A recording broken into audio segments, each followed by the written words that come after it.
He's not the best at titles. He's not the best at NBA. It's gonna be live things when we're doing live reactions to music.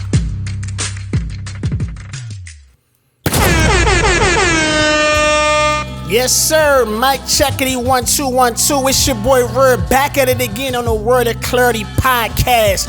Feel good to be live back in the building. Cat's eye. How we feeling, G? Hey, coming in with that big noise. Big noise. You hear me, dog? How we feeling, dog? Episode 33, right?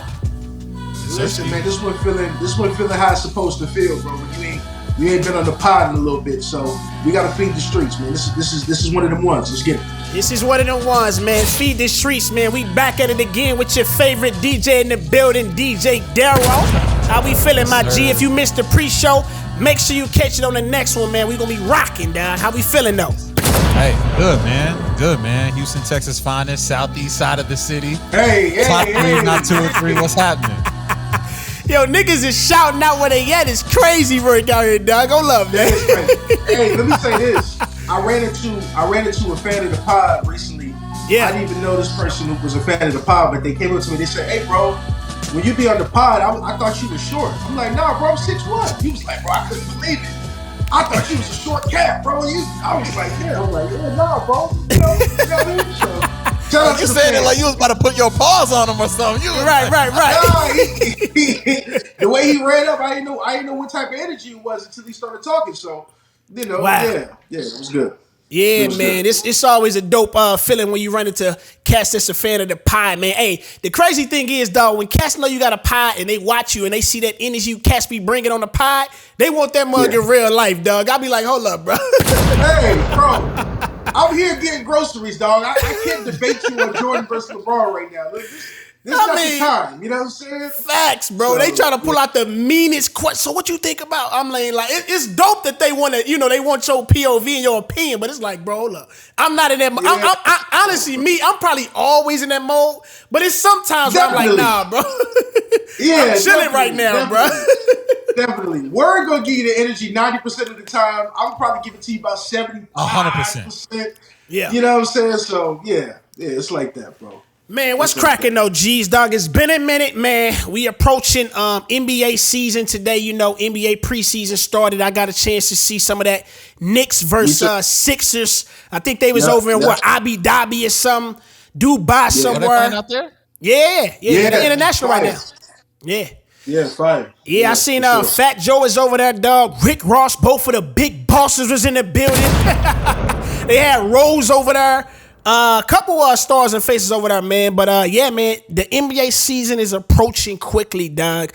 But before we jump into all the NBA news and stuff, dog, we're gonna definitely jump into some music. But in the same realm of the NBA or the music, we some battle rap fans over here as well, dog. I haven't had the privilege to see this battle, you know what I mean? Mook versus Hitman, if you don't know what I'm talking about. One of the most anticipated battles thus far. And these two cats and chopped it up and seen it already, dog. My boy Kenny G had the pleasure of being in the building, dog. How was that night for you, G? Hey, well, first and foremost, a lot of love in the building.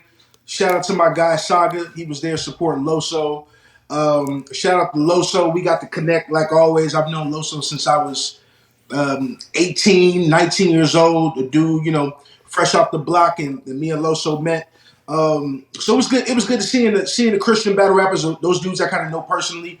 And then it was good, man. Like a lot of love in the building. Just kind of giving shout outs to KD from St. Louis, and to Hitman's whole squad. Hitman had St. Louis in there deep. Yeah. The squad was in there. The Lou was loud.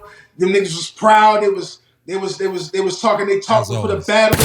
You already know how we coming with it, nigga. Yeah, and let me just say this. One thing I gotta say about St. Louis as a city, like I've been to many spots, you know what I'm saying? Got a chance to live many places. I'm from up north myself. Yeah. And it definitely rivals any energy of the major cities. Yeah, where I like them dudes that. got a bunch of pride. Yeah. And just they talk crazy and greasy and let you know who they are. Like St. Louis comes with that. You know what I'm saying? Like every dude I know from St. Louis, he come from that. So I love that. I love that. So yeah, a lot of love in the building as well. Bunch of battle rappers in the building. So the entire night was dope. I know we ain't got a bunch of time to spend on this. Yeah. But I'm gonna say this, man, like it felt like a legendary event. It felt like in the building from start to finish, it was like you're in the presence of two of the best to ever do it in this genre. Like this could have easily, sold out a small stadium, in my opinion. Like a small stadium. Woo! That's tough. It just gave that era, it gave that feel. They did it at a club in the heart of the city. Okay. That was really dope. And so they kept it at a premium and at a minimum, and even tickets was a little pricey to kind of keep it with that feel of just like you had to be a real battle rap fan to be in the building or know somebody. That was kind of the only way you was getting in. Or Gotcha. you just put up the bread, but you ain't gonna put up the bread if you're not a fan. So, I'll say that. And I'm not gonna lie, in the building, I'm just being objective. In the building, 3-0 Murder Mook. 3-0. I Dirty mean, ball. in the Dirty ball. building. Like so in the building, 3-0. 3-0 in the building. And let me say this though. Give y'all my vantage point for the battle rap fans who may tap in with our show. So it's me right here. It's one of my guys from Austin, Dre, right here. Before the battle, I got Rum Nitty to my right. So Rum Nitty's to my right? To my left, if I'm not mistaken, was Saga. Saga was to my left. Right behind us was Twerk. Twerk is right behind us. When I'm turning around, reacting in between rounds, each one of them is going. Like they're putting up the ones, they're putting up the twos. Like they saying like Mook was just too much in the building. Now, Yeah. Hitman has an argument because when the battle comes out on camera, the way it looked in the building and the way it felt in the building was not quite what it was on camera. I'll be the first to admit that. Now, for people who watch it on camera, there's still a lot of people who say 3-0 on camera. But if I believe if you rewatch Hitman's rounds on camera, much better, much closer battle. I would say 2-1 Murder Mook. I'm not mad if somebody says Gentleman's 30, which is kind of where I lean as well. But I definitely, if you wanted to give Mook a round, not Mook. If you wanted to give Hitman a round, I absolutely can see it. Yeah. And Hitman's energy in person is still something it's really hard to get past. And to me, for you to beat Hitman on stage in person, you got to be coming with something lethal. And Mook was just Mook's night, in my opinion. It was just Mook's night. Hitman would have beat a lot of people that night. So that's what I have to say on that. What you I got? felt like it was what I felt like I was watching. It's like watching a hooper at like 32, 35. You think that they out of their prime, but you starting to realize, oh no, they got a second wave to them. Like that's how it felt because I think in the same way that the way that people were having a conversation with Twerk and Loaded Lux, it's like I gotta give a lot of respect to this older generation because we thought they were kind of washed. Let me say, I thought that they were washed. I thought that they didn't really have it to rock with this young crowd, but to be able to see them reinvent themselves, I think that's what made it so impressive was because he was in that same pocket with them. You know what I'm saying? Like, I know I don't want to belabor on it too much. I think Hitman did a good job. It was just, you just couldn't stop Mook. Like, anybody would have got it. Anybody would have got it. Like, it was just. Let me say this before we move. Let me say, first of all, Daryl, I rock with what you're saying. Let me say this, though, before we move on. Niggas got to understand how impressive this is for Murder Mook if you're a battle rap fan. I don't know if dudes remember, but I'm sure y'all do because y'all hip hop fans. When Smack DVD came out, a lot of us was in elementary school, bro. Niggas wasn't super old. We was younger than a mug. That's back when Cassidy was super hot. I'm a Hustler was out, all that. Making the Band was out. Jay Mills Battle. Jay Mills. Oh yeah. And thank you. Like all them dudes from Philly, E-Ness, Reed Dollars. Don't get me started on my nigga. So think about it this way. From when we was kids, Murder Mook was a top 5 battle rapper. To 2025, still beating top 5 battle rappers. I don't know if cats know how impressive that is, but if we compare it to sports, because that's what we are, sports and music podcast, let's do it this way. And let's transition. It would be like Dr. J from the late 70s, early 80s. This is getting crazy now. Averaging, no, seriously. It would be like Dr. J averaging 25 in the early 80s to the mid 80s, and then turning around and playing in today's league against Steph Curry and Giannis and still giving them 25. Okay. When you said Dr. J, Dr. J it was didn't matter crazy. what you was gonna follow. It was crazy, bro. I just had to go out of there after that. Because that's how old in battle rap years, that's how old Mook is though. He Dr. J. He not Jordan. He Dr. J. He's old. I like the comparison because the styles and the fashion and way that they battled back then was different in parallel to Dr. J. Facts. I like that comparison from that standpoint for sure though. I get it from there for sure. Completely different game. So Completely him game. adapting to this new league, Yeah. Hitman Hollow's the best performer in battle rap ever. To even be in the same realm with him on stage is crazy work. If you a dude that played back in the 70s. That's crazy. So, in my opinion, that's go ahead, Daryl. I see you moving. Go ahead. I was just saying debatable. Like he top 3, but I ain't gonna say the best. Like I don't think he getting performance. I don't think he getting twerk out of there. Oh, he ain't getting twerk out there. No, we talking about just strictly performance though. We're not talking about who will win a battle though right now. Just performance though. Yeah. That's what I'm talking about. Just that element alone. I don't even find many debates when it comes to performance. I get what you're saying. I'm a big fan of his delivery. So I think delivery, in my opinion, has a lot to do with your performance. But I get what you're saying. Right, that's almost them cousins. Yeah, delivery and performance is almost now you got theatrics, when he pull out show and all that, like that's a part of the performance as well. Now that's past delivery, but yeah, I can see how you can blend the two for sure.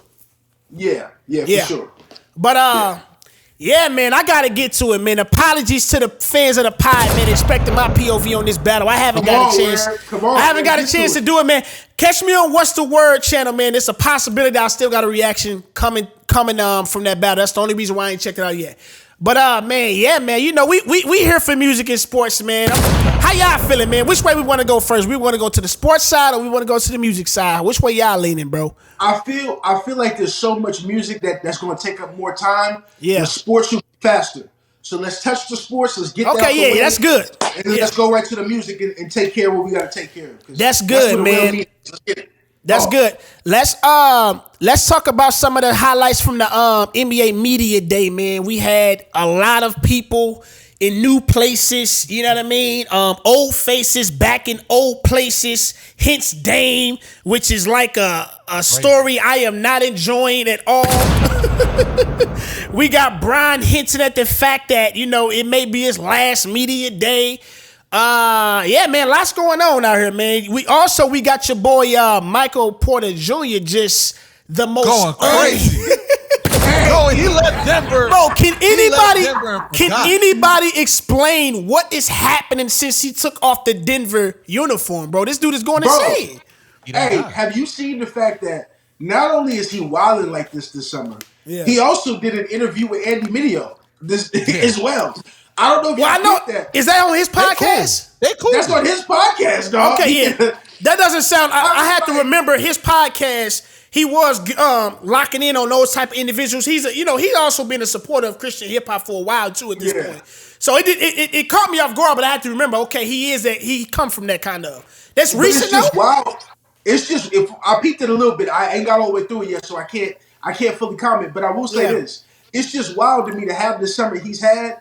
With some of the takes he's had, with some of the viewpoints he's put out there, and then turn around and be like, "Oh yeah, by the way, me and Andy sitting down to talk Christian rap." It's like, wait a minute, hold on, wait, what is happening? Like, what's going on? Like, out here. Now, Daryl, you talking about he the truth? I gotta.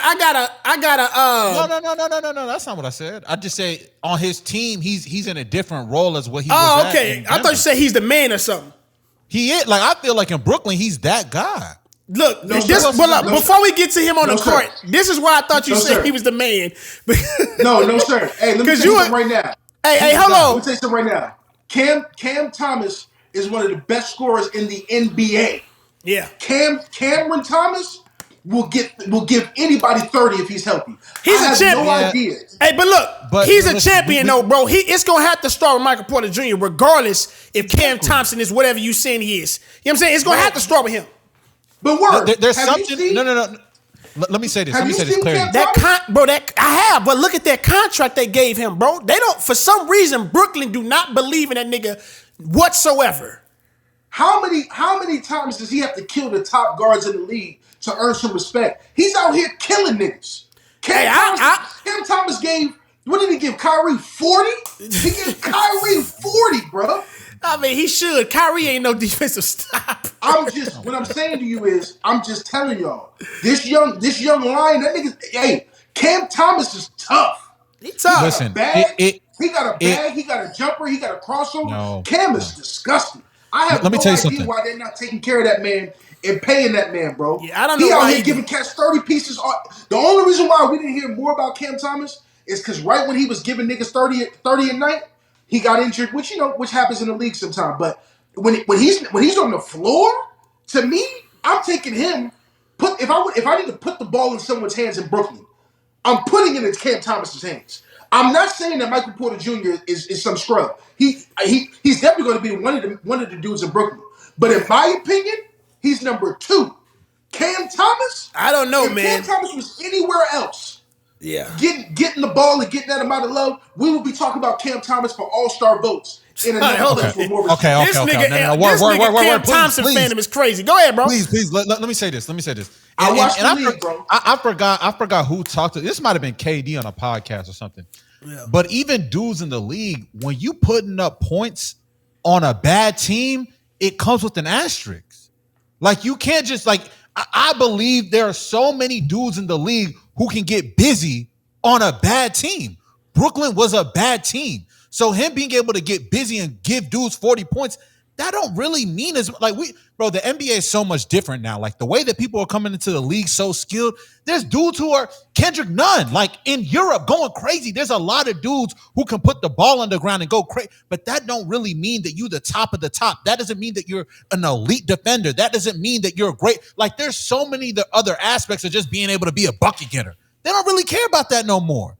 I get it. He might be able to get a bucket, but I don't think that when you talk about a holistic player, he's better than Michael Porter Jr. got a strap and he like 6'11". What are we talking about? Yeah, I would lean towards Michael Porter Jr. just because of his frame. Now he's fragile as ever, but if I feel like if Michael Porter Jr. actually is having a green light, because he's a pretty efficient guy too. He's not gonna just shoot 30 shots and probably hit 12. I expect him to be somewhere between 47, 50%, possibly shooting 80 at the line, shooting about 40 from behind the 3. Now Cam Thomas, his frame is about 6'3", 6'4". I mean, kind of a miniature guy. So I would lean towards Michael Porter Jr. off frame alone, and still his abilities is just probably, if not better. Let me ask both of y'all niggas this, because y'all act like y'all don't know. Y'all want to have amnesia when you have amnesia. So let me remind y'all. Michael Porter Jr. Love Michael Porter Jr. Watch Michael Porter Jr. in high school. Watch Michael Porter Jr.'s college career be cut short to non-existent because of a back injury. Right. Also watched him be drafted damn near 40 picks below what he should have been drafted because of that same back injury concern, which is how he ends up in Denver in the first place. I watched Michael Porter Jr. be labeled as the biggest potential disappointment for the first 2.5 years of his career. I also watched him not really get any burn till his 3rd year in Denver. I also watched his role increase and diminish in the same year. So let's not act like Michael Porter Jr. has been all that he's cracked up to be. Yes, we know Michael Porter Jr. is 6'10". Yes, we know Michael Porter Jr. has a chopper. Yes, we know Michael Porter Jr. has all the talent in the world. Yeah. Michael Porter Jr. has also not shown up consistently his entire career and has played behind Joker and allowed Aaron Gordon to take his spot on it as an important piece on the Denver Nuggets. Let's not act crazy now. Let's not do that. Okay? Now, in addition to that, Michael Porter Jr. is a hell of a player when he's on the court. But let me also let you guys know that he hasn't always been on the court or been available or been consistent. He's fragile. I said that. He also just stopped being allergic to defense in any capacity about a year and a half to 2 years ago. If I even most young players in the league. That happens to most players in the league when they come into the league. At 6'10" and a 7-foot plus wingspan, he's been a negative defender his entire NBA career. So when we talk about all-around game and what he can do versus what he can't do, it's not about what he can do. It's about what he does do. And Michael Porter Jr. doesn't Man, look. always live up to that level of talent. And what I'm saying is a nigga who's half his size, shifty, and has a Kobe-like mentality says, give me the ball, get the hell out the way, and get 40 points. I'm trusting that more than I'm trusting the dude who believes just because he's 6'10 and uber talented that can get him by. I think he has the talent to be as good as anybody in the NBA. But does he always show that? No, he does not. And I watch too much of the league to allow us on this podcast to lie and act like Michael Porter Jr. is who he's cracked up to be. He has the potential to be, but we've been talking about potential for 6 years. Look, man. At some point, you got to show All up. I'm gonna say is this: topic. they're not. I'm gonna say the last. Yeah, because Cam Thompson. I don't know if we ever had a more funnier debate between two players, Yeah. Cam Thompson and Michael Porter Jr.'s nuts. Anyways, they're not gonna give the keys to a player on their franchise that's making $6 million for 1 year, bro. That's all he has. He on a 1 year contract. They're not doing that. I get it. You know what I'm saying? Like, I get it. sometimes it just comes down to the math, whether his ability is through the roof or not. You know what I'm saying? I get it. But man, let's start at the top with that NBA Media Day, man. Brian, this may be his last year, man. That made me start to think about the NBA after Brian. The state of the NBA product once LeBron departs. How do we feel about that, man? Is the league in shambles, or is there somebody that can actually come through and uphold what the level of quality basketball is today? What do we feel about that, man? This may be his last year, maybe one of the 2 last years on his time in the league. What do we feel? I mean, I think it's very evident that the NBA doesn't want that. I don't think the NBA necessarily wants that face of the league. I think they want it to be a little bit more similar to the NFL, to where it's like done by committee. Like they want it to be based off of the team structure rather than just players or one player. Your mic went out. Yeah, Mike is out. Yeah. That's because they knew you was talking bullshit. That's why that stuff went out. And you over here talking about want to be more like the NFL and by committee. Sometimes you gotta let the young man talk, man. I love when I you sit got on the going other on? side and niggas killing themselves, bro. Come on, bro. Like, I just was like, all right, what are we doing? I know. Man.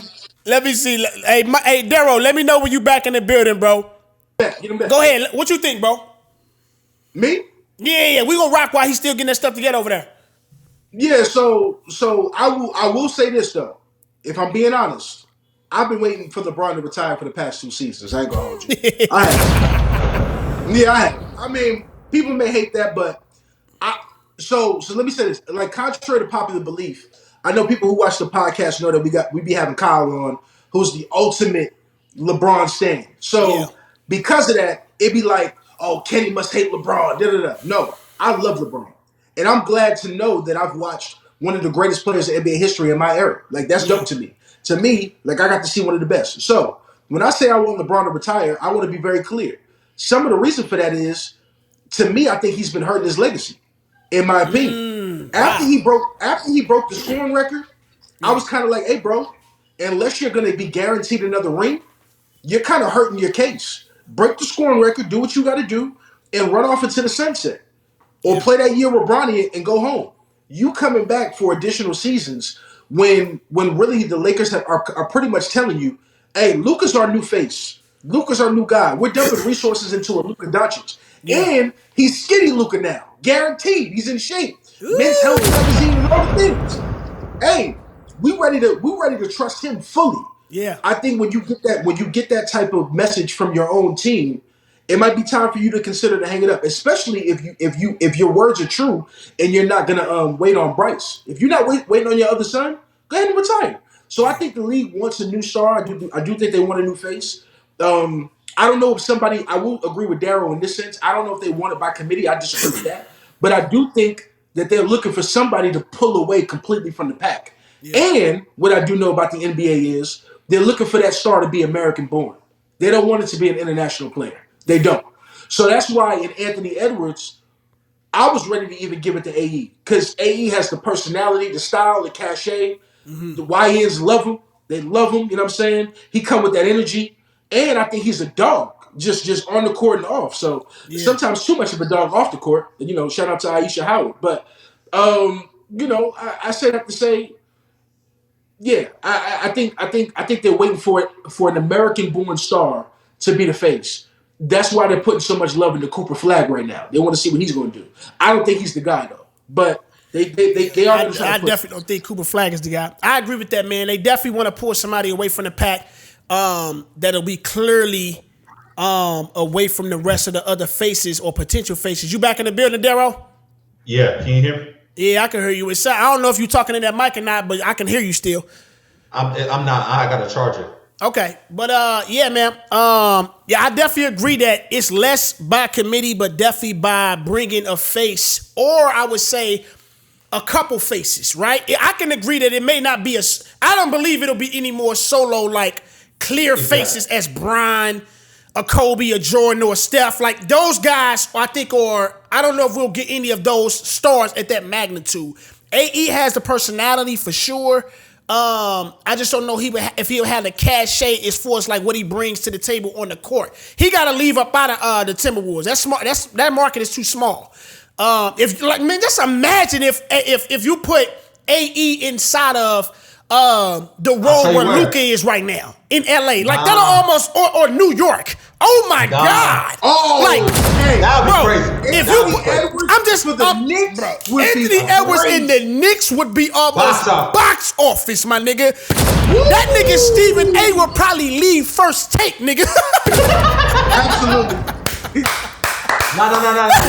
Let me say this. Absolutely. The best place to see Ant, honestly, if Ant got to go to Atlanta. If he brought Atlanta a championship, that would be out of this world. I don't know about that, man. I mean, That's enough. Nah, That's it would be enough. perfect. I don't know. I don't believe. Yo. I just don't believe that the Atlanta would even have the ability to bring the stars or whatever he would need down there to win a championship, bro. They would.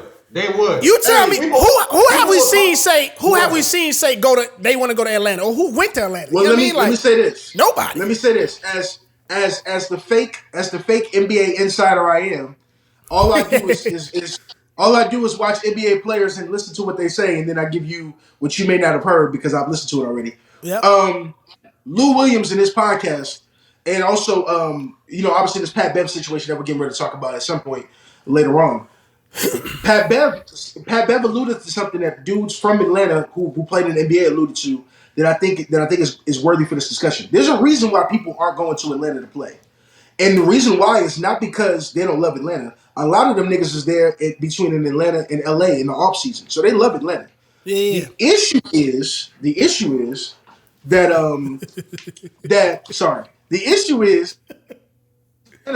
Atlanta's culture basketball wise is terrible. That's the issue. Or you talking about on a pro level, or are you talking about as they're coming up through their childhood select ball? What are you talking about? No, on a pro level. Yeah. So that organization, the Hawks organization, players don't trust that organization. They don't trust their front office. And I'll be honest. Well, yeah, that's what I'm talking about. Ain't nobody going there. No. But if you bring it, but here's the bigger piece. Even in the front office, yeah, they don't want to play with Trae Young. That's not fake. Let's remove Trae Young. Before Trae Young, who was there when it was all? Remember Jet Teague and all them niggas 1-6. It was a bunch of just anybody niggas there. Ain't nobody go there. No, sir. ISO Joe Johnson was there. No, bro. ISO Joe. I'm talking about, bro. Is ISO Joe a LeBron James, a Steph Curry? Is he even Paul George? Right? Is he even Paul George? Joe Johnson is definitely Paul George. No. Bro, he's definitely Paul George. In what manner? Paul George has never made a ISO Joe has never made an all NBA first team, never been an MVP caliber. This is Paul George. I know it's easy to shit on Paul, but let's actually peel back his career. Think about his era, though. What about his era? No. Paul George is playing next to Stephen Curry, Kevin Durant. He's playing with better three. Who's playing with better threes right now? Joe Johnson or Paul George? Kevin Durant and LeBron James exist in his era, and he actually achieved that stuff. Hey, what other threes are you talking about? That's not LeBron James and Kevin Durant. Paul Pierce, that's really talking about it. Paul Pierce, Tracy McGrady, Kobe, seeing them niggas every night. No. That's not, bro. Paul Pierce and Tracy McGrady is not LeBron James and Kevin Durant on any measurement of the scale. But listen, What are we talking about? That's unfair. You don't want it to be fair because you taking the L in this right now. I know it ain't fair. It's real though. It's real, nigga. What are we talking about? Paul George, hold on. You going too far, Word. I think, bro. Hold on. So let's bring it down right quick. So are we trying to? We're saying they're comparable in what? What are we saying? Outside of LeBron James and outside of Kevin Durant, if we're just talking about overall depth, just depth.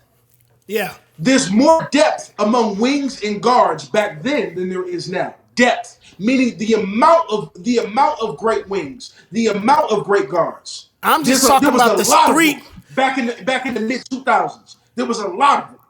I mean, if you start naming them guys, I'm not taking. I mean, but we only talking about all NBA selections though. It ain't like it's 5 to 10 teams that get selected. It's only 3, right? So it really don't even matter at that point. We're talking about the top 3 guys in the era where LeBron James and Kevin Durant existed. Paul George actually got selected on an all-NBA first team, MVP caliber, and he's been a consistent all-star year in and year out. Joe Johnson was never that. And on any scale. This nigga done left. All y'all niggas done left. This nigga ain't on the screen. What's up? You still trying to get your mic going or something, bro?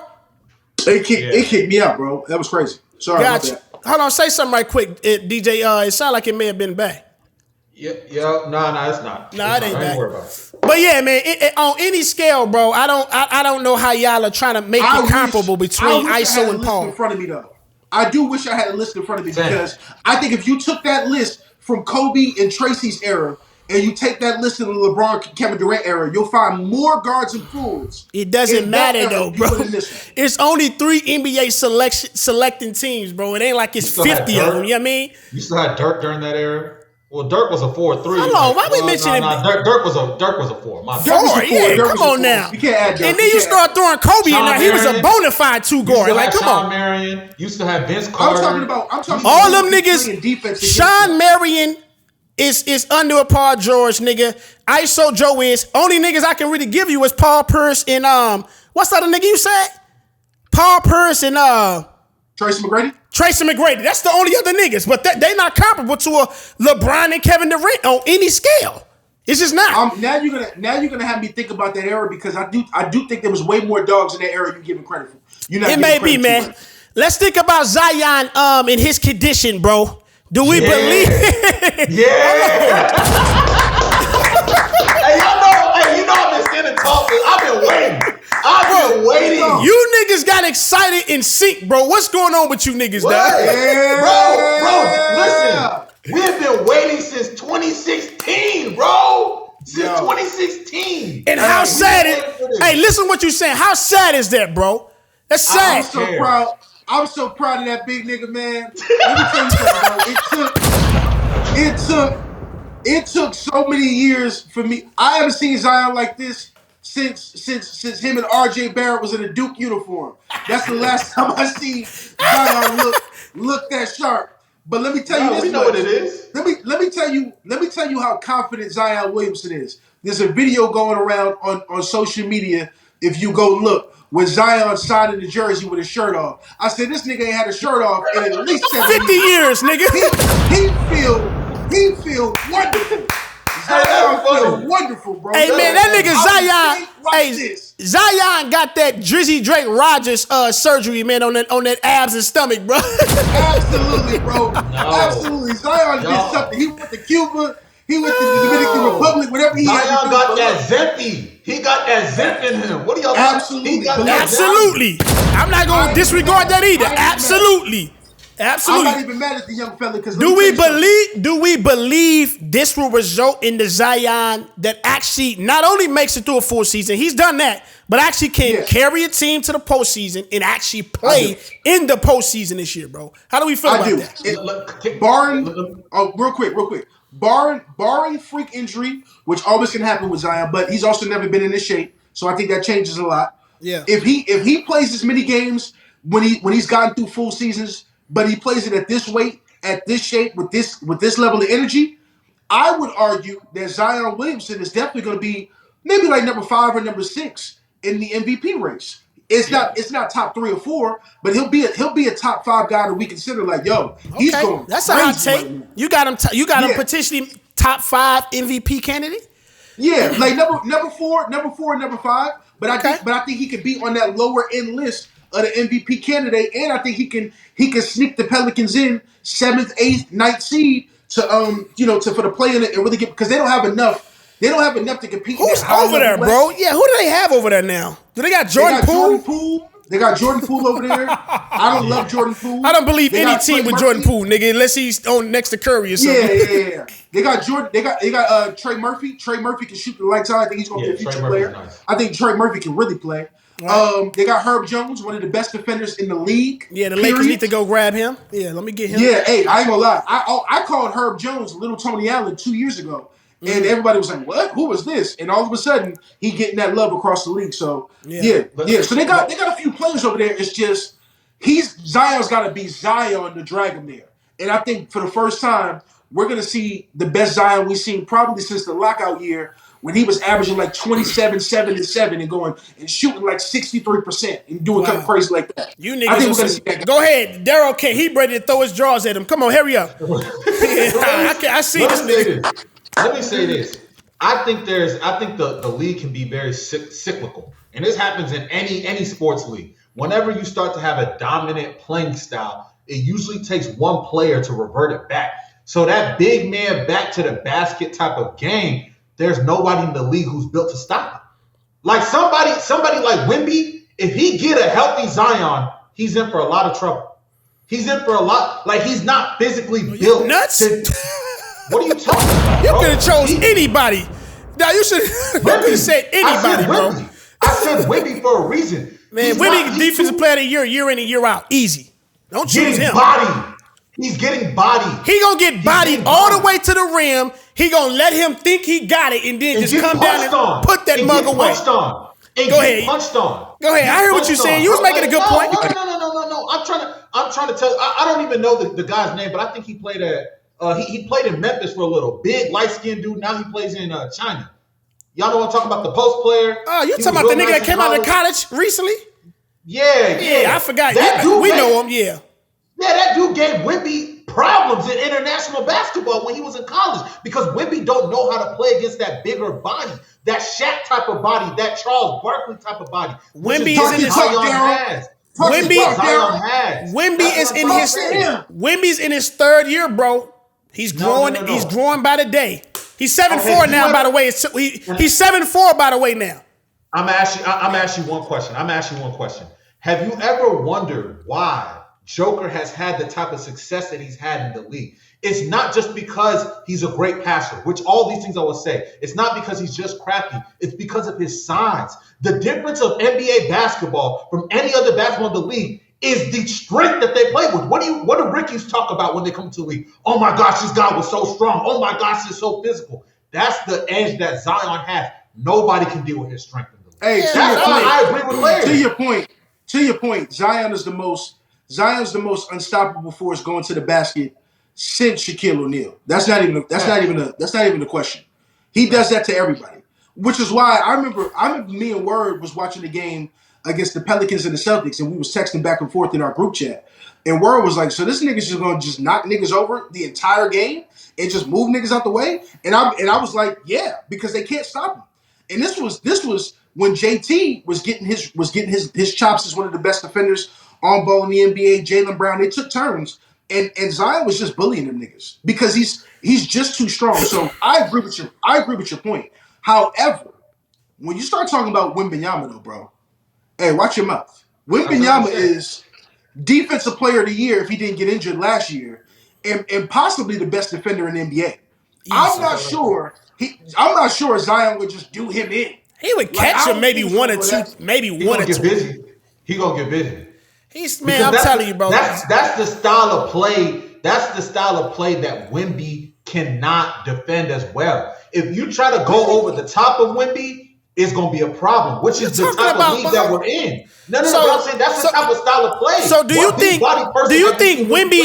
think the same Wemby right now in year 3 is the same Wemby you're talking about. No. So why are you assuming that that's always going to be a problem? He's gotten better year in and year out, bro. He's Literally. too little. He's too little. He's too not little. His frame isn't the same, bro. Go look at the side by sides of a recent picture of him, bro.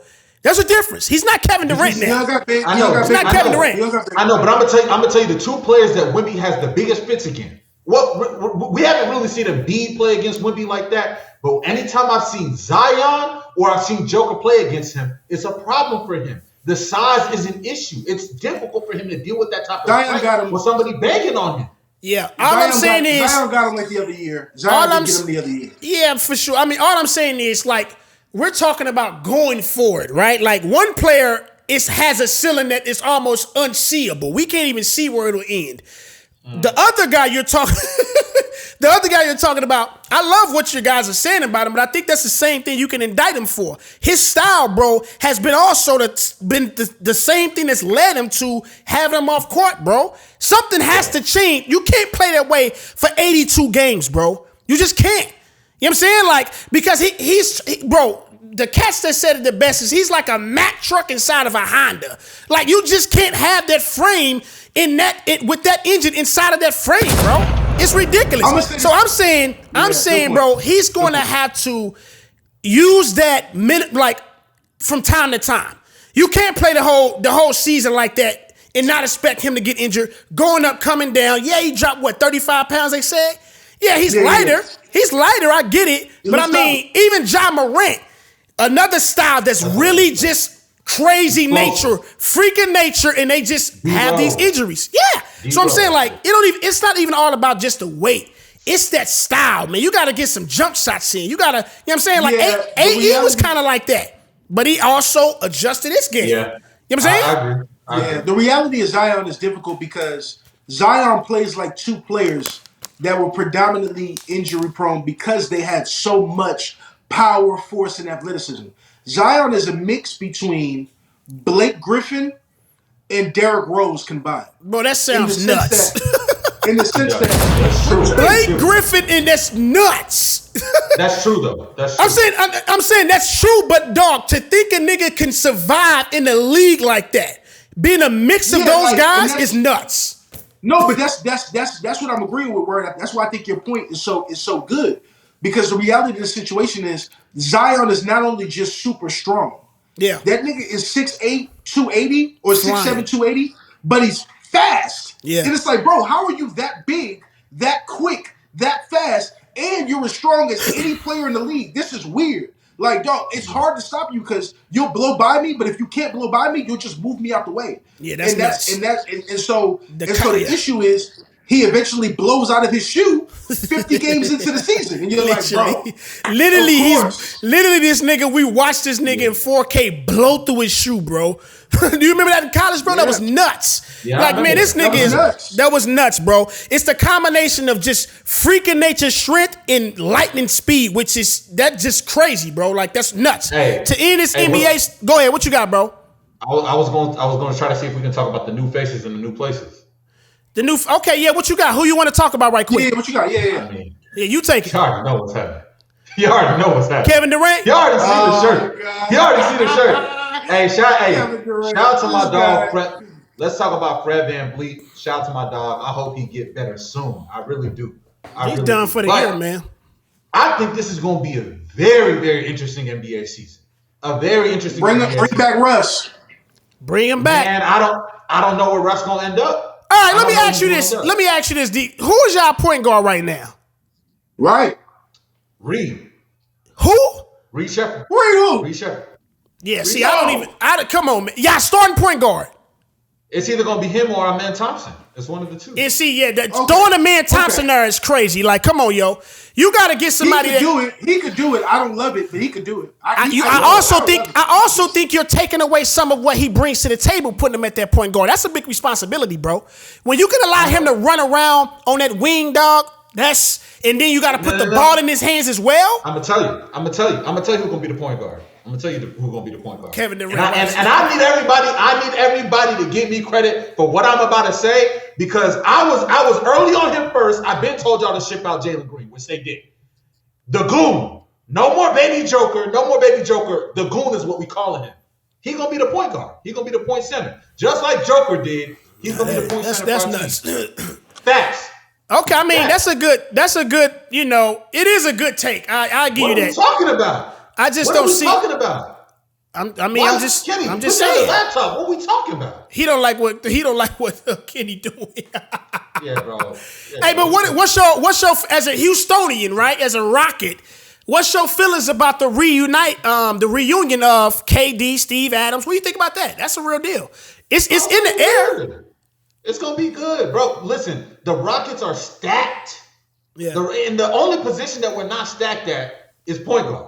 And that's the one thing that is a major blow of Fred VanVleet going down. It's a major blow because every other position we're stacked. I'm talking What's about he doing? Shooting guard, power forward, like we are stacked everywhere else on our team. But I have trust in our coach. If anybody can construct a team, can construct a team in a way to be able to make up for that, it'll be E-Man. So I mean, I feel good. What about the Lakers? What about I think the Lakers, in my opinion, are being slept on. Wait. Let's not move too fast. Yeah, you talking about new faces?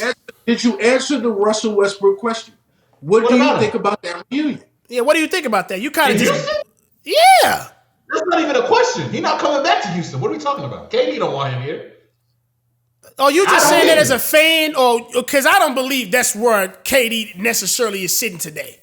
Especially with the losing of the loss of Van Fleet. I think that changes things, bro. I do not want Russell Westbrook as my point guard. We already got a shooting problem. You're basically taking away from what Amen does. Amen is the new Russell Westbrook. It's like two of the same. Not at the point guard position, bro. He's never played that in his career, bro. Yes, he is. When's the last time he was a point guard? I think I meant at off guard. At off guard. Yeah, when was he was a point guard, bro? You're putting a lot on him. He's young. He's never done that stuff, bro. So you think Westbrook is a better option to be a point guard on our team? Nigga, that's not even a question. Are you nuts? All right, something's your hate is showing now. You're nuts. I'm not hating. Yeah, I'm not hating. As a point guard, bro. Especially if you've seen Russell Westbrook in Denver recently. If you've seen Russell Westbrook with the Clippers, he's calmed his game down. He's a lot more efficient, and he uses this a whole lot more, even though he's still super athletic.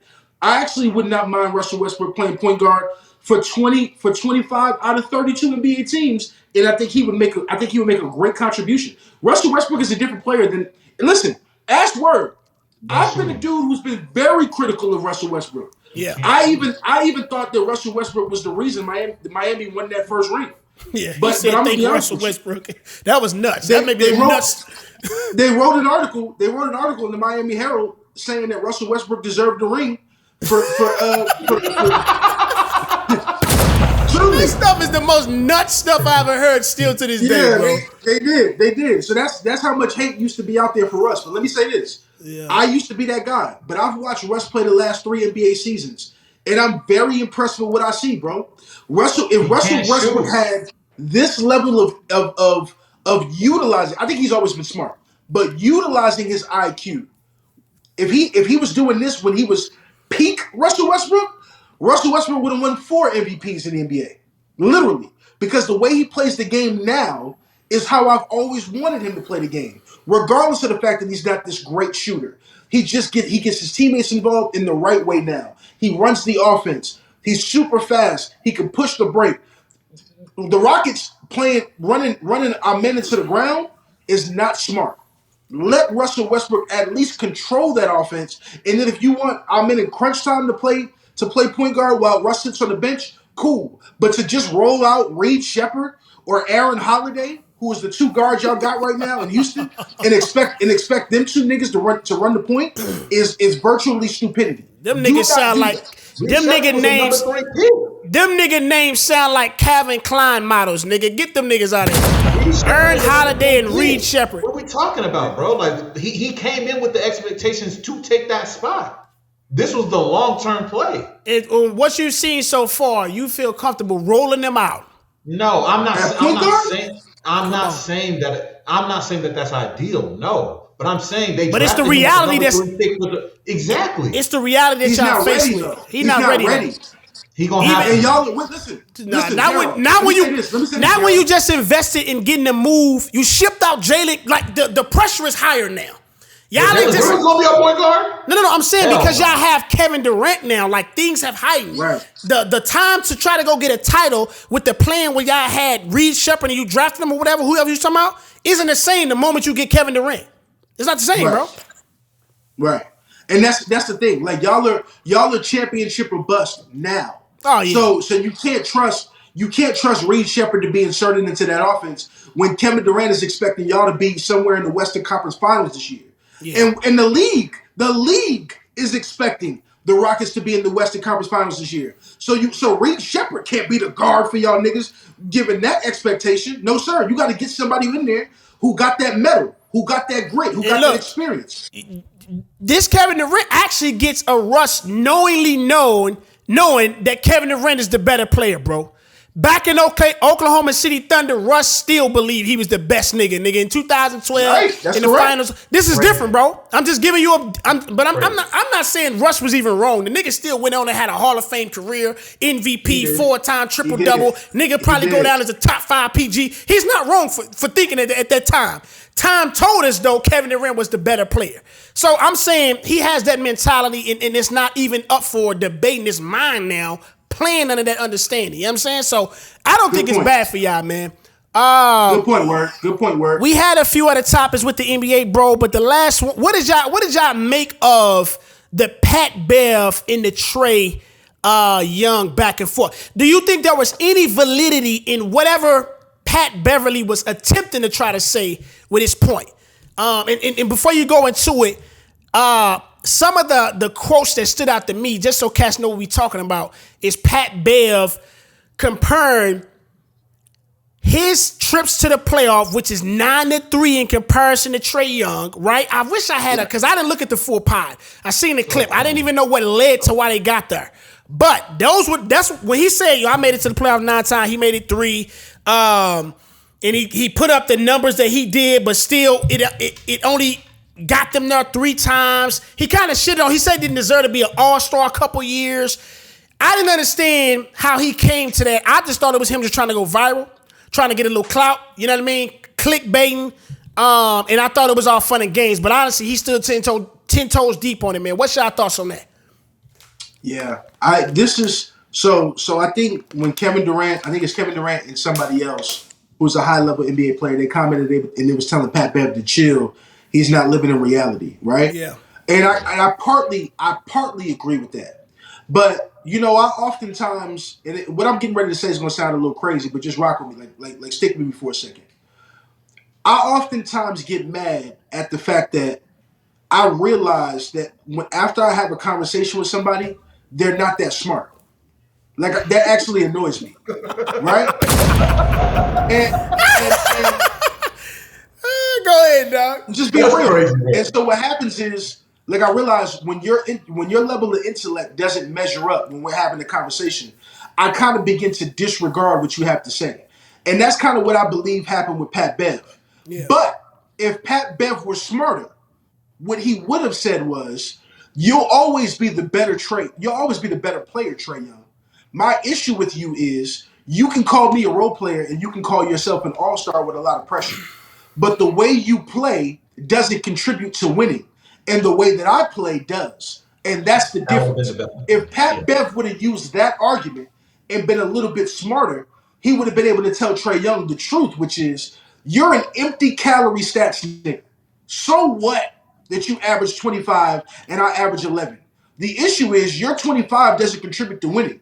Your 25 gets you summers in Atlanta. My 25 gets me to the semifinals of the Western Conference. I mean, my 11 gets me to the semifinals of the Western Conference. And my impact, being a bench player and a role player, is just important as your impact. If my impact leads to winning and my team getting better when I join it, and your impact just leads to you making all-star trips, and then you're going home and you got nothing to do in April. That's the difference. And I think Pat Bev should have been smart enough to point that out. I don't think he had the words and or the intellect to actually break that down. But I do think if you take Pat Bev's argument from that side, There is a lot of truth to it, and that's why he can talk about Trae Young's playoff appearances versus his own. Pat Bev will never be Trae Young as it pertains to skill. But I will admit, there was a time where Pat Bev was the dude you would say, man, you know what your team needs? It may be championship ready, but you know what you could add that could put your team over the top? Patrick Beverly. And niggas would have been like, yes, great pickup. That's the dude you need to get. Grit, determination, defense, does the dirty work, can hit the corner three, can do this, can do it. And that's who Pat was. Nobody ever said, you know what the team needs? Man, we need to start and really fill that gap. Let's go get Trae Young. You've never heard that in your life because that impact is not the same. To push back on just that point right there, has any team that actually went out and got Pat Bev in that scenario where we was like, you know what? Pat Bev is that one player that'll get us over the hump to go get a chip. Has any of those teams resulted in getting a chip when they made that move, though? Not a chip, but playoff appearances, yes. The Clippers and the Timberwolves both were in the postseason after long droughts after picking up Patrick Beverly. I got to give him his credit. Got it. I got to give him his credit. You have anything on that, Darryl? Missing piece to both of those rosters. Nothing on that. All good, man. Yeah, man. Well, we here, man. We here to cover music and sports, man. You know what time it is, man. We get to this music side. We thought the sports would go quicker. We still under an hour, which is pretty cool. So we got it. Let's go. We'll get through this. Man, it's been a lot happening in the music side, man, for sure. Big albums. I feel like once Pusha T and them boys came in the middle of the summer, everybody felt like they had to start coming after that pause. That's crazy. This nigga Daryl is a mind freak with all that shit he talking about, boy. Anyways. Bro, and saying the mind freak too on top of that is crazy work, bro. Absolutely crazy work. Anyways, dog, Am I the Drama? Cardi B. I believe we are on this second week. The first week it debuted number one, 200K plus first week sales. That's pretty big, boy. That was pretty much my prediction that she'll do 200K as well. So It's been what is it, 2025? It's been about 6 or 7 years since we got Invasion of Privacy. Yeah, one of the most awaited and anticipated albums thus far. And I must say, man, I could get straight into kind of my review and just my immediate thoughts. I believe this album had about 20, how many records this album had? I want to say about 23 or 21 records. Let me see right quick. Let me put it up. And let's see right quick. Cardi B, Am I the Drama had a total of 22 records, 23 records if you count the single she put on there, Up and WAP. And man, if it's 22 to 23 records on her, I would say I love more than half. The features I thought was really impressive. They accompanied the album really well. Summer Walker being one of my favorites, Kalani being another. I love Cash Cobain on what's the record he was on? He was on Better Than You. Some of the samples she caught some flack on. The one that had Janet Jackson actually on it, I wasn't a fan of. But the one that had another Janet Jackson sample on it, On My Back, I think it was Funny How Time Flies. That mug is amazing. Premium record. Cardi was really adamant about that she was doing a lot of writing on this album herself. She's known to have, I believe, Buddy that do a lot of writing for Megan Thee Stallion too. Partisan. Party. Yeah. Partisan Fontaine. Partisan Fontaine is his whole name. He was involved as well, but she made sure that she was saying certain records she wrote, like from the jump, bro. The intro was nuts to me, bro. Dead with Summer Walker. I'm like, yo, I didn't expect that energy to come in right away. She had one line on there where she was talking about putting 3 holes in the nigga head. Now you a bowling ball. That mug was crazy to me, bro. I'm like, yo, I didn't expect that type of penmanship from Cardi, bro. And so overall, bro, like I said, out of this entire album, bro, definitely love more than half. The production always, her team does a great job with selecting beats. Song arrangement and placement, I thought they did a great job, bro. And honestly, bro, I was for a sophomore album, being that you have a classic, in many eyes, I don't know if I necessarily agree that Invasion of Privacy is a classic by my scale, but by many eyes, Invasion of Privacy is one of them ones. Coming after that, a sophomore slump is a real thing by many of artists that they fall victim to. One of my favorites, Bryson Tiller, I was about to mention him, fell victim to that. Now, his classic is almost otherworldly. Like, Trap Soul is probably one of the best albums of the last 20 years that I've witnessed and placed ears on. Invasion of Privacy, I wouldn't say that, but it definitely is one of those great albums, especially from a female artist, that I think coming after that with a sophomore album, bro, I would say stood the test of time, that we awaited that long of a time, and to still deliver. I think she did a great job from that standpoint for sure, bro. How we feeling, man? You niggas look like you hated this shit. Nah, I thought it was a great project. Honestly, like, my biggest thing was the time. It wasn't even just it being her sophomore like album. But what was it, 7 years? Yeah, I said about 7 years. Yeah, it was a long time. Yeah. It was a really long time. So in a lot of ways, and two, I ain't gonna lie, man. Hey, shout out to the Migos, shout out to Offset. But she got some bars off on Buddy. Like, she got big, which is what we was looking for. Like, I think that was, I don't want to say it was a part of the rollout, but it's what we wanted to hear. The same way that, look, on Iceman, we better hear Drake talk about this Kendrick beat. You know what I'm saying? Like, it's a part of it. Like, it's a part of the listening experience. We wanted to hear her get busy, and I think she got busy. Now, I ain't gonna lie, I do look, I like being messy. So I definitely want to talk about some of the shots that she was shooting at Nicki after this album, because I think in a lot of ways it kind of it validated the way that Cardi feels about who she is as a rapper. Yeah. Like, I feel like in a lot of ways with her having those writing camps, she feels like she hasn't gotten the respect that is due to her. You know what I'm saying? And I think coming off of these back-to-back albums, we really do need to start talking about Cardi a little bit differently. But I put that with the asterisk because for me, the same flack that I feel that people gave Drake for having supposed writers, I think we got to just carry that across the board. So, like, if you're going to be a true MC, you got to stand by it. So, gotcha. Yeah, what you think? It looked like this nigga about to bring out the sledgehammer on this review. What you got, man? Don't do this, bro. That nigga started with a 5-second sigh.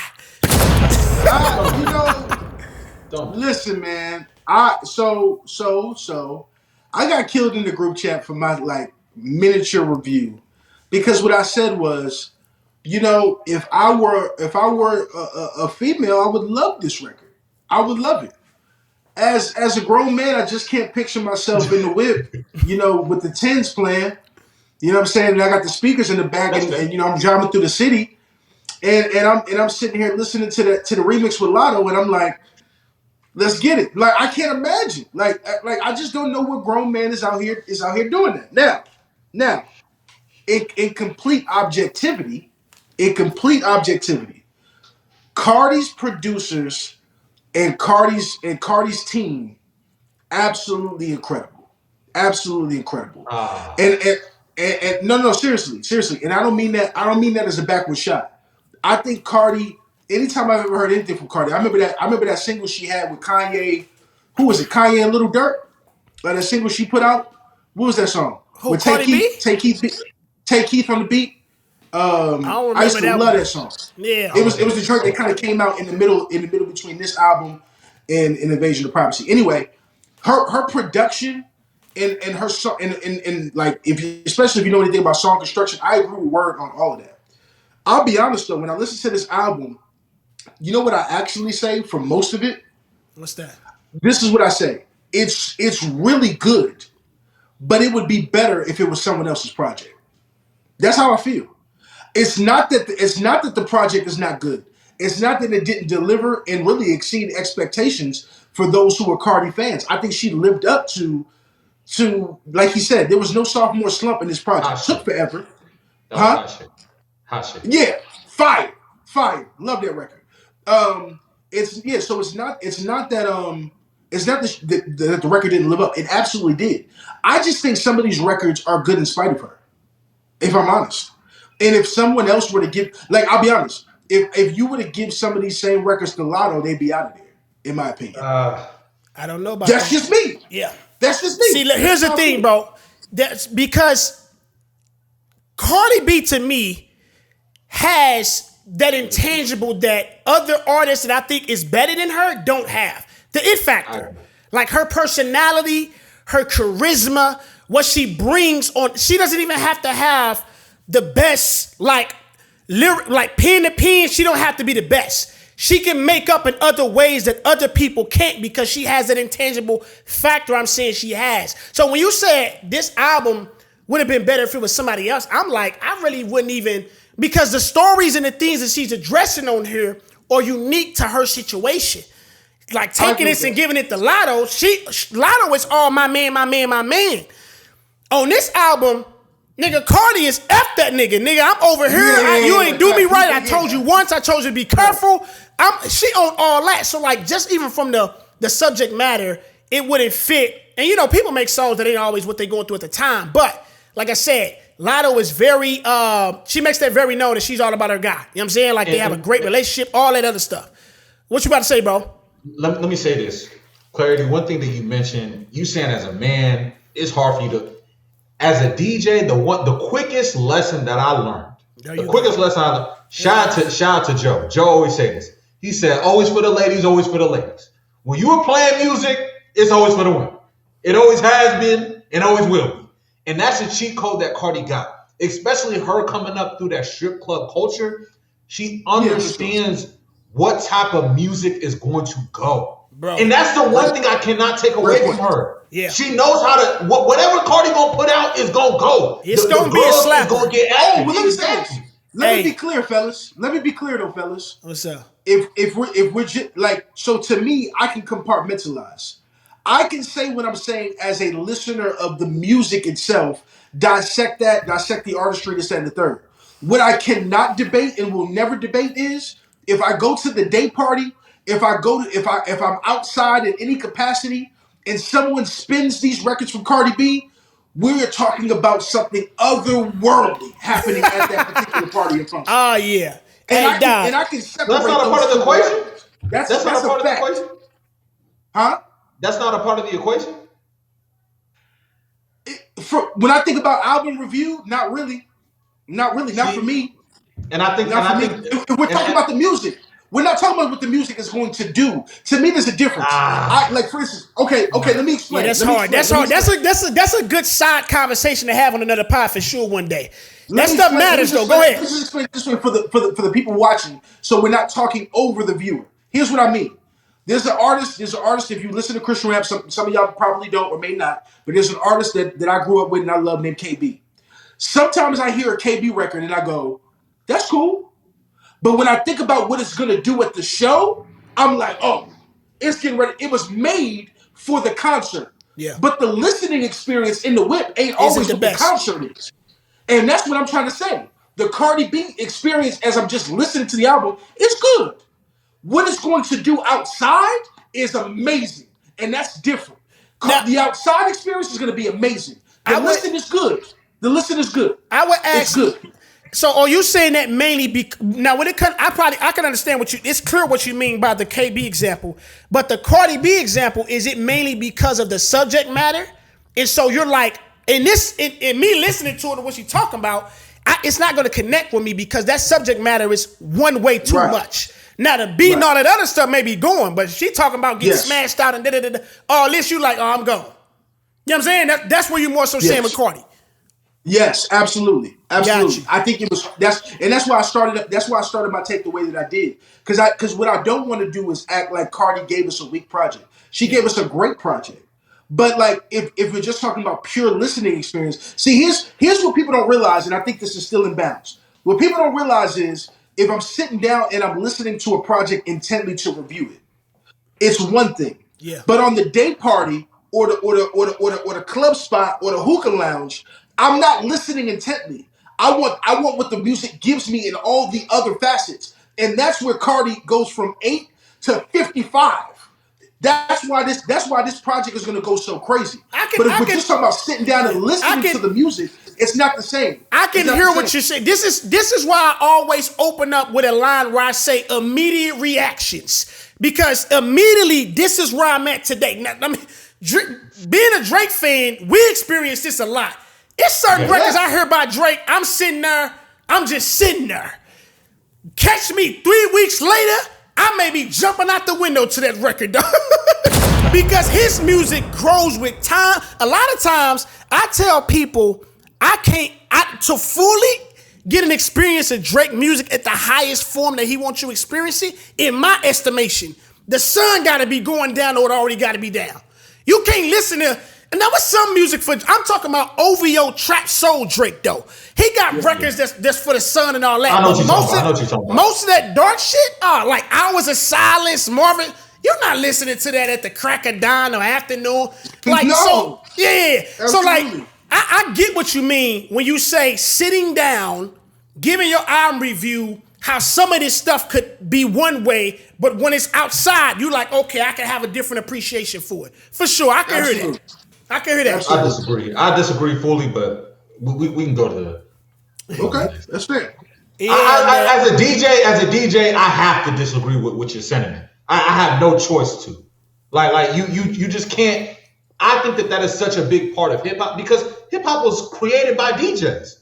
It started with parties like that. That's literally, music was made to be enjoyed with people. Like, people have to teach you how to enjoy music. The same way that, like, if I just listen to a reggae song by myself, I'm like, this is cool. But if I go to the Jamaican spot and I hear everybody and see the way that they react, it's going to teach me how to enjoy that song. So you can't just take that away from the equation of the validity of that album. Like, you have to go to those spots, to those people that she is talking to see the way that they react to it. Because that can put you on of like, I didn't even really peep that, or I didn't really feel. Like, there's so much that's a part of the listening experience. I think both things are take away. I think both things are true. I'm not saying that's not incorporated or shouldn't be considered while giving an album review. But the reality is, because the streaming really changed a lot. We're getting this stuff right on our phone at our homes right here. I'm not in the bodega listening to Bodega Batty, or I'm not in the strip club listening to XYZ. I'm right here when it comes out at midnight. You know what I mean? Like, I'm not even around nobody else. You used to have to go into a line, buy the record, have all that excitement. You know what I'm saying?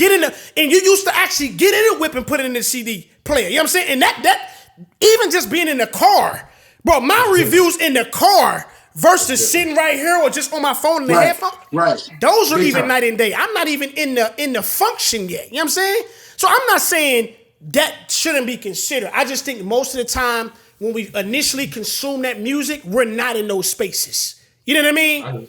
And so that's why I always say immediate reactions. And then I'll come back sometimes, even on the pod, I'll be like, yo, I done said this, but yo, I'm on this side of the fence now with how I felt about so-and-so. You know what I'm saying? Yeah. So, Yeah. But man, after all that, man, it immediately started a blaze of just shots and women going everywhere. I mean, honestly, you can say it started with the album, because Cardi B came out shooting like it wasn't no tomorrow, man. I mean, you might as well let 5 of these go right now. Hey, bro, she was shooting that Bia, that line where she said, name 5 Bia songs, I'm dead, is crazy, bro. I mean, can y'all name 5 Bia songs? I'm not even trying to jump on the bandwagon of bad. No.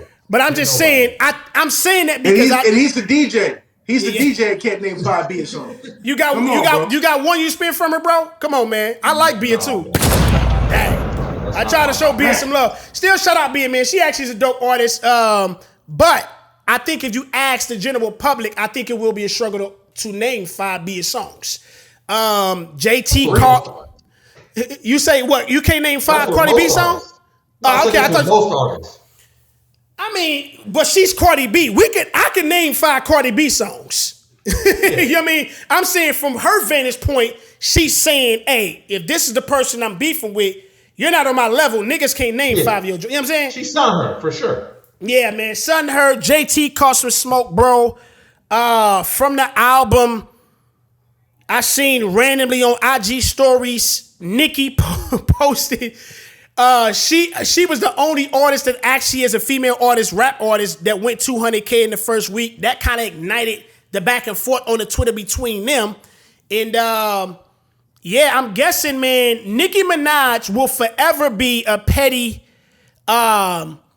opposition to Cardi B and forever keep igniting the long overdue beef that seems to keep on going. You know what I mean? The gift that keeps giving is that's what it seems like that. Though we haven't got many actual beef records between them. Like I can't tell you a designated diss track from either one of them, which I would love. Females don't seem to do that really like the niggas do. Like niggas gonna come out, declare this is wartime, and this beef is a Drake diss, or it's a Kendrick diss, or it's a Meek diss, or like niggas put names on their bullets when it's niggas. You know what I'm saying? The women there give a couple subs and shots. I want to say it's some people that actually go straight at people, but I can't remember right now. I would love to shout them out, but what y'all make all this madness going on right now, man? Remy Ma probably the only one. Remy Ma, yeah, that's the one. She put it on hers. For legit, like for real. A real one too. Anyways, man, how do we feel about the back and forth, man? If you ask me, I want music to come from it. I love it. I don't like a bunch of Twitter fingers, which is all we've gotten thus far. It's messy. They didn't got to talking about each other kids. I mean, it's just it looked like a fight at the cookout, my nigga. Like, I love the entertainment. Give me y'all thoughts on it, man. Give me y'all thoughts, bro. It's messy and it's good. I like the entertainment. Where you can say whatever you want, but I'm on my phone and I don't know them. I do not know Cardi B. I don't know Nicki, and I love it. It's very interesting. And honestly, look. One of the best things in hip hop is beef. It is interwoven. If it produces music, though, where's the music, bro? That's the only way I can agree with you on that statement. Nicki coming, and I think Nicki got it in her because the difference between Nicki and Cardi is Nicki's a real MC. Mm-hmm. Nicki is a real MC. Let me ask you this right here. Let me ask you this. Let me jump in right there. How much does the real MC card matter in 2025? We just saw people are talking about how Drake just got mopped up by Dot.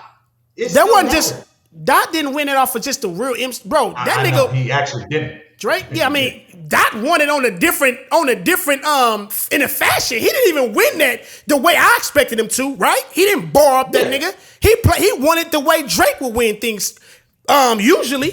You know what I'm saying? Yeah. So I'm saying, like, only reason I'm asking that is because it's so many people I think don't care about nothing but the music, the end result. Hence, an AI artist signing a multi-million-dollar deal, right? I wanted to get to that. But I'm saying, like, if the music is fire, Cardi, even if she having somebody writing this shit, right? Because honestly, let me ask you this. How'd you feel about Nicki Minaj's last album? I think it's Pink Friday 2. How do we feel about it? It was cool, but I don't think it has the same cultural impact that Cardi's album did. Right. And I'm just saying the music was solid though, actually. It was. And I remember it correctly. The music was actually pretty solid. Music solid. I remember us talking about that. Yeah, music solid, right? I haven't heard like Nicki. The last thing Nicki made me feel, right, when it was like in a kind of a competitive opposition standpoint musically, was that Looking Ass Nigga song, bro. That mug was amazing. And that wasn't even on an album, I don't think. But bro, that mug, she sounded like she was on that type of time and ready for smoke for anybody. But that's been a while ago. Right? Cardi B right now, she's looking for the smoke. You know what I'm saying? Like hibernating in the smoke. You know what I mean? Like, so you catching her in the midst of like, oh, okay, you want to go? I'm ready. I'm already in out mode. Nicki Minaj announcing the album that's supposed to come out in March of 2026. Now, what we doing? Perfect timing. I think this would be perfect timing for Nicki to make an example of her before the album. If she's really about that, if she's in that album mode, she's right. This is the perfect time for her to go and shoot. I would love to see it. I just don't think we're going to get it. Nicki is not that type. Well, let me just say it this way. I don't know if y'all remember, there was a brief little situation between Nicki and Meg Thee Stallion. And Nicki is not that. Nicki's a rapper, but she's not a battle rapper. This is different. That's the difference. You have to be war ready. When you have to, it's something to be able to put it down, right? But it's another thing to have to pick the gun up and aim it. You know what I'm saying? Like when you have to aim at a target and you got to focus on it, it's different. It's different.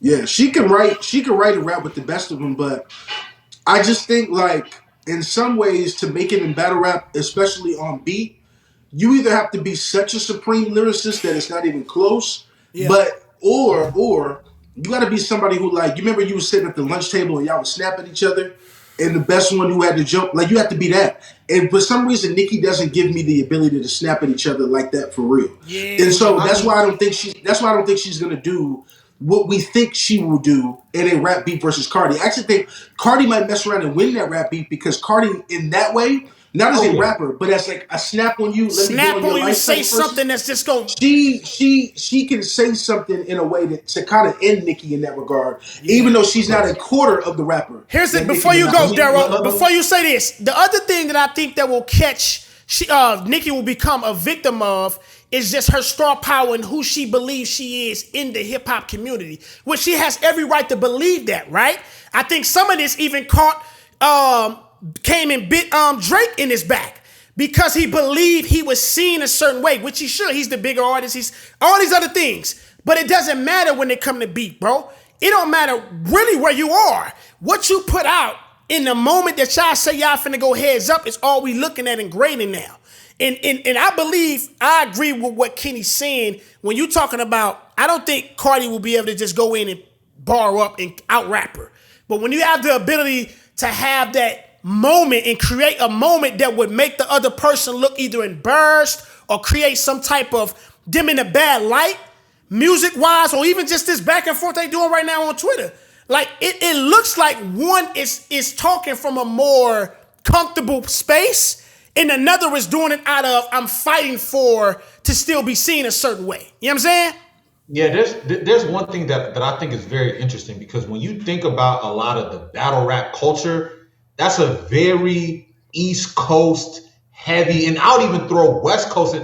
When you think a lot of the Southern rap culture, it's not really baked into it. So when you think about her coming through Young Money, specifically Wayne wasn't really known to have a lot of wars. Like his pen was crazy. He could go crazy, but he wasn't known for that. So I think Nicki being birthed within that type of camp, that can really play into her inability to be able to get busy, in my opinion, because it does take a certain type of cloth for you to be able to, and like you said, to be able to so you agreeing now? Yeah, no, I can definitely agree. Definitely agree. Okay.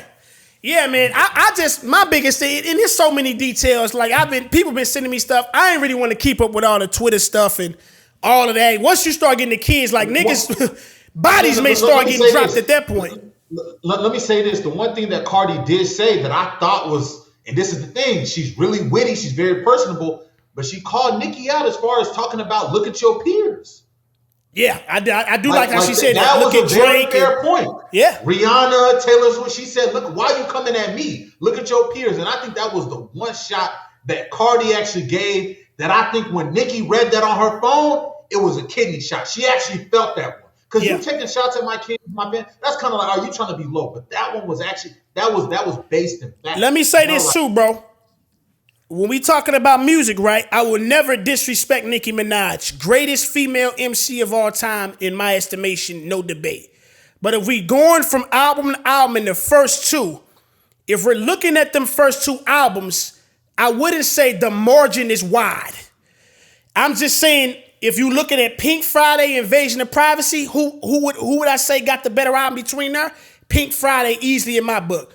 But you go to the second album, Nicki Minaj's second album was not amazing to me at all.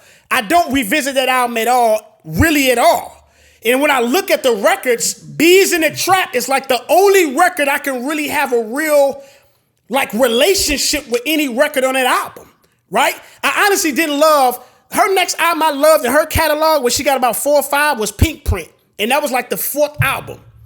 So yeah, Cardi took a long time to get to the second album. But like I said, bro, it didn't disappoint. It's not a sophomore slump. And coming after that first album, hey, one is a real writer, one isn't. But we in 2025. We grade people differently now, bro. That's all I'm saying. Now the respect level as an MC, Nicki is miles ahead of Cardi. But I'm just talking about album to album, music wise. I mean, hey. She can feel how she want to feel when it comes to them projects, bro. And like you said, Darryl, she should be comparing herself to her peers.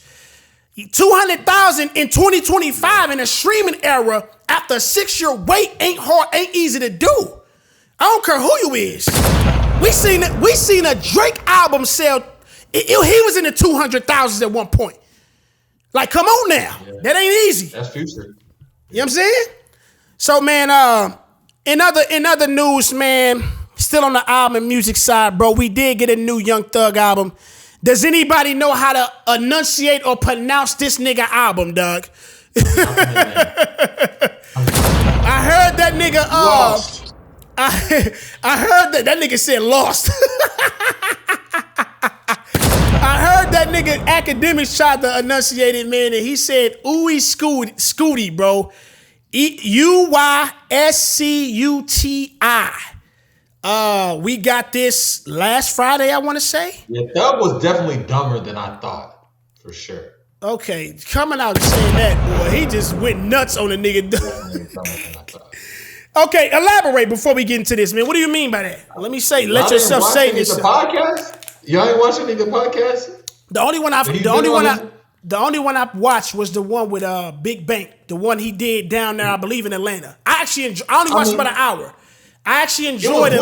I actually enjoyed a lot of that.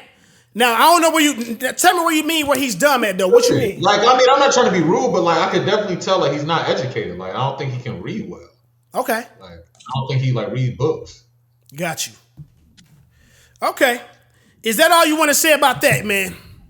No, I was just opening with like he's pretty dumb. Like, bro, word, go on, bro. I was even trying to I'm just trying to let you elaborate, man. Now if you talking about, I just think if you watch niggas from Atlanta, that's what he gave me. That's how I'll see it. Niggas from Atlanta ain't that stupid. Like Gucci a hood nigga, but he got a lot of like street sense. Like, have you ever watched? Kind of like you ain't seen the meat. Hold on, wait. He used to run with Gucci and them niggas. He still signed to him. I know, but you ain't seen the meme where Thug like Woody slow, like he take medicine. I say like Thug on that same tip, like he a little remedial. To me, like, that's the word. When I watched him on the Big Bank podcast with the guy named Big Bank, all I kept seeing was Lil Baby over and over, bro. And you may think Lil Baby is another one of them niggas. And so that's what you assert. That's why I say it's Atlanta.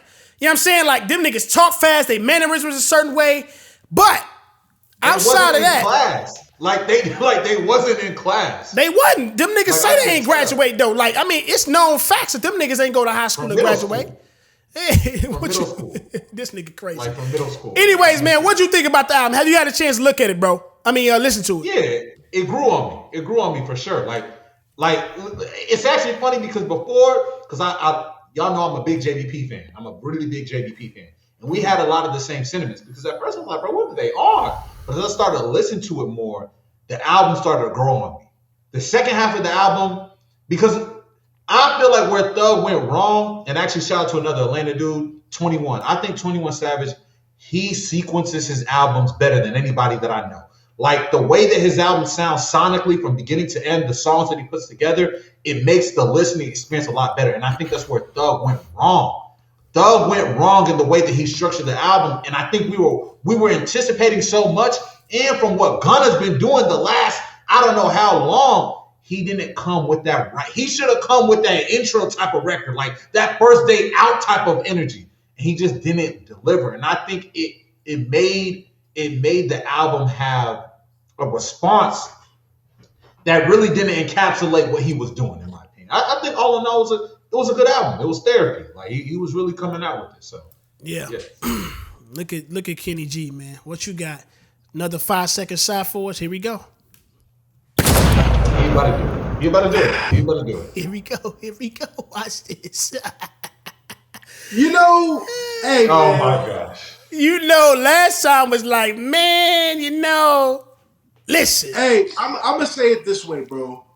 The other day we were talking about another artist who the culture loves, who I know of and actually somewhat appreciate.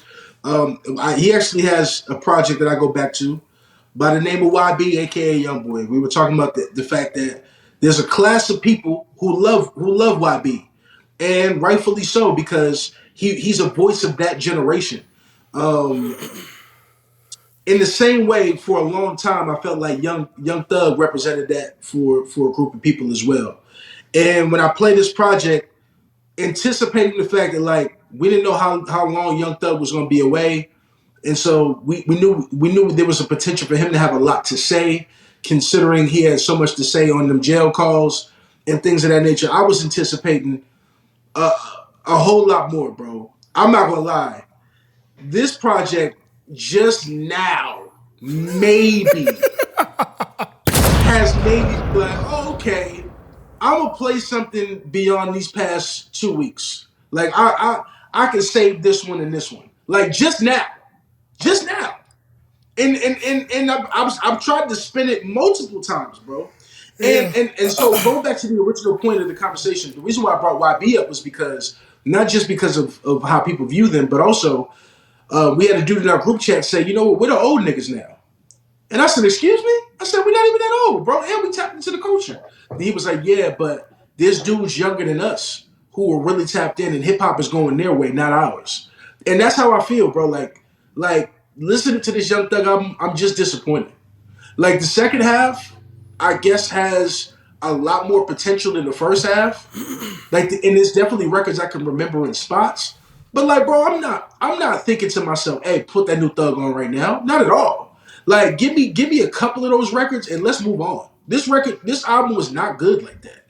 And it's disappointing because it's like, dog, excuse me, for you to have so much time, this is what you give us? Maybe I'm just becoming the bitter old nigga. Maybe that's my problem, bro. But I'm honest. I listen to a lot of music. I listen to a lot of young niggas I like. This ain't it. Not like that. It's got a few records toward the bottom half of the project. That's it. If you go back to the Thug album, you got to tell me why. But like Jadakiss said back in the mid 2000s, this is a weed play. That's what this is right now, bro. For the most part. Yeah. Give me a couple records and let's move on. That's how I feel about this project, bro. I mean, what do y'all think? Let me ask you this. Tell me why I'm tripping. No, I'm asking you about this. Does this make you guys question of how much influence Gunna had on Thug in the past?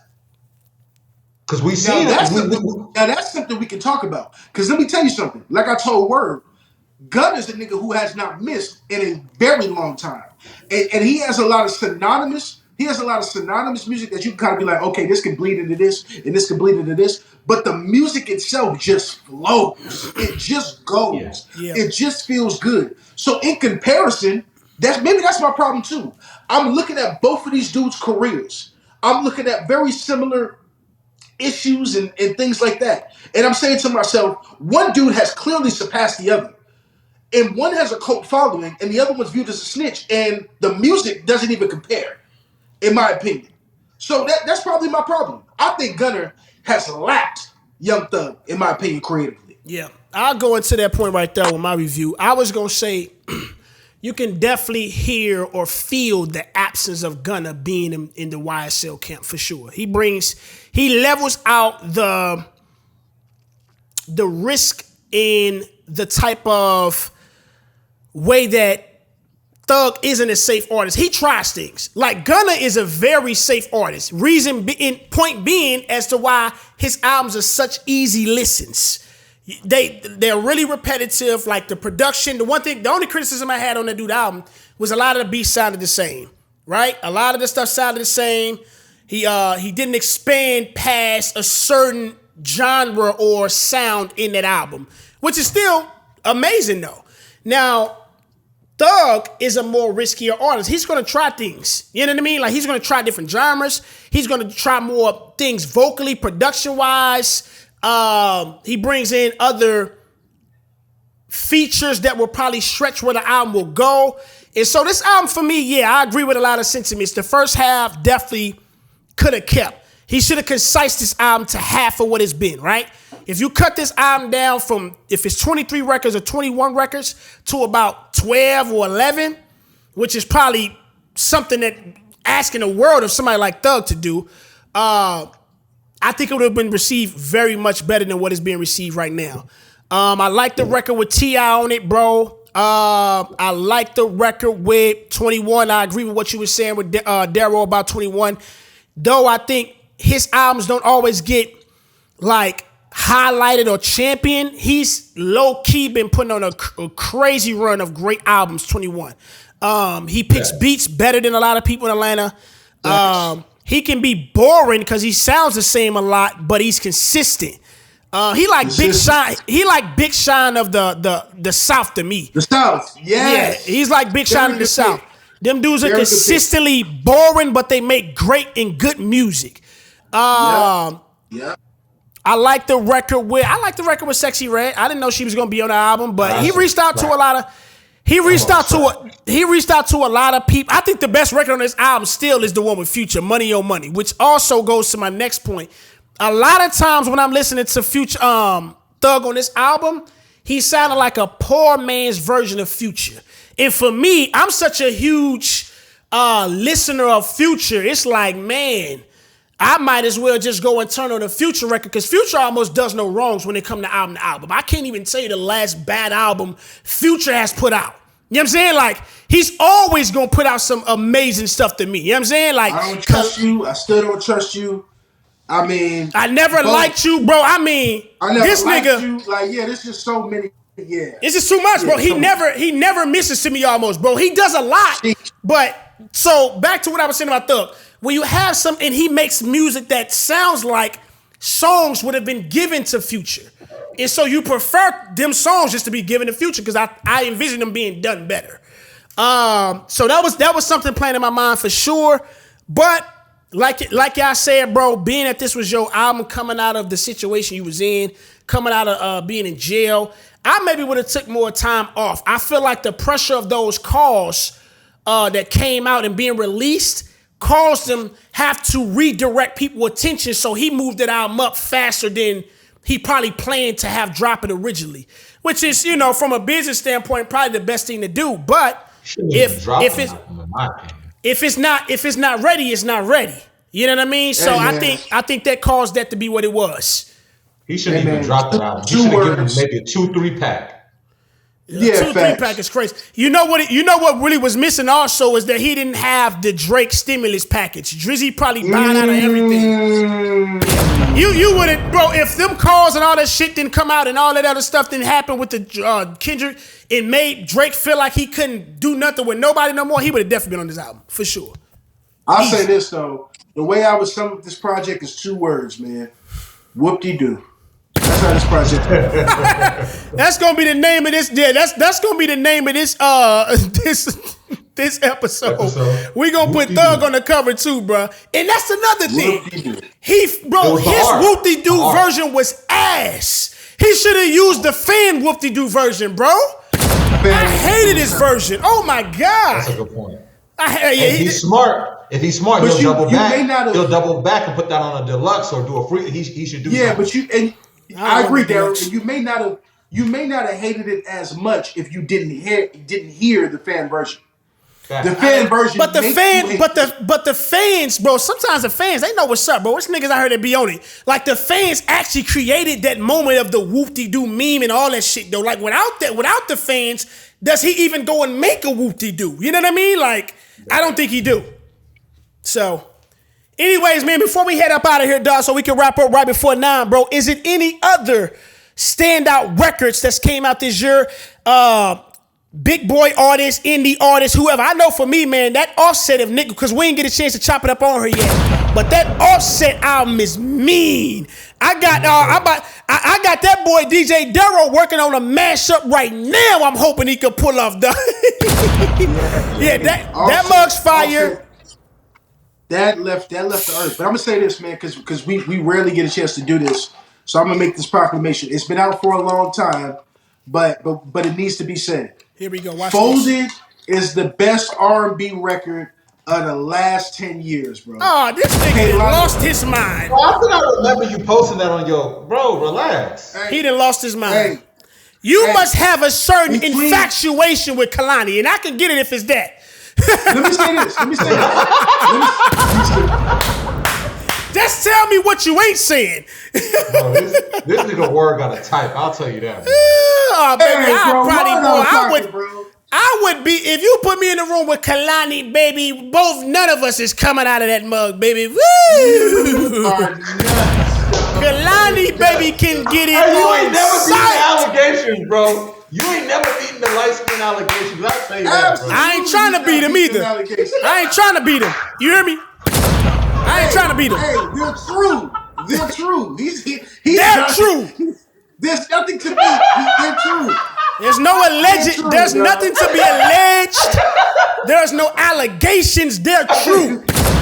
What you thought is what it is. Word said I am a proud colorist and I stand by it. Oh yeah. 25. Colorist is a bro. That's the type of terms that came relevant in this new era we live in, man. Anyways, dog, you said Folded. Man, Best between- R&B record. There's only one that I think is better, obviously, which is the one we talk about all the time, which is Scissor Snooze. Scissor Snooze is on a but outside of Snooze, yeah, Folded is it. Outside of Snooze. That's nuts. I was about to say No Guidance got to be in that conversation, bro. That moment we got from that. Listen, I love No Guidance. I think No Guidance is incredible. But when you listen to Folded, bro, and you listen to the work that was put into Folded, see, here's the thing. No Guidance is just two goats, two giants who understand music at a high level coming together and making something special. But Folded is a level of work. First of all, between the stacks, if you even look at that session, what it took to put that session together. If you get into the music, the creation process, dog, she's got like 162 stacks of the same hook. It's incredible. They put in so much work into that song, dog. Outside of Snooze, To say something like that, though, it has to achieve a level of recognition, though.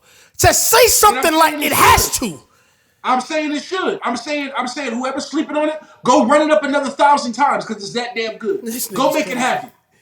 Yeah, it's a great song, man. Anything you want to highlight on your side, dog, music-wise?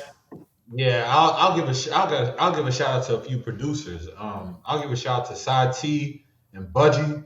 Budgie, I think that's his name. Yeah, so I played a couple of their edits on my DJ session. They've been going crazy. I'll check out their music on either Bandcamp or YouTube. They've definitely been snapping. Shout out to them, man. And yeah, man, we gonna be doing some DJ Darrow mix sections, man, before the show start, man.